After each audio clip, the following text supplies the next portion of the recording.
And we start with breaking news from Washington. A live look now at Capitol Hill tonight, where the U.S. Senate just passed its first major gun safety bill in 26 years. The bipartisan bill now moves to the House. It was negotiated in large part by Senator John Cornyn of Texas and comes as the Supreme Court expands concealed carry laws. Here's Matt Doherty.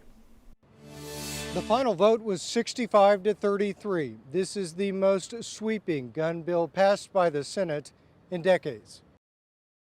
The yeas are 65, the nays are 34. If passed, the bill would be what many call the most significant gun legislation in decades. Here are some of the key points. $750 million for red flag programs, mental health courts, drug courts, and veterans courts. It closes what's called the boyfriend loophole, barring anyone convicted of domestic violence from having a gun. Enhanced background checks for gun buyers under 21, including a search of their juvenile criminal records and mental health records. And it provides billions of dollars in funding for school mental health programs and security.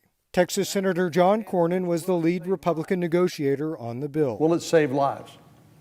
And I believe the answer to that is yes, and that makes this worth doing.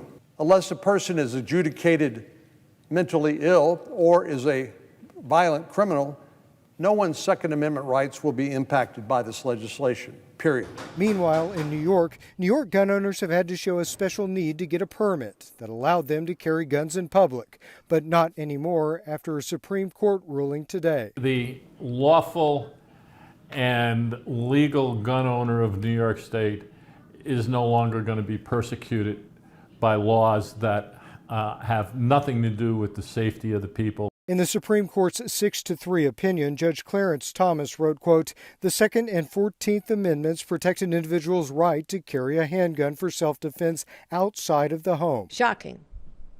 Absolutely shocking. New York officials are among those upset with the ruling. We cannot allow New York to become the Wild Wild West. The ruling is expected to impact similar laws in several states, including California and Massachusetts.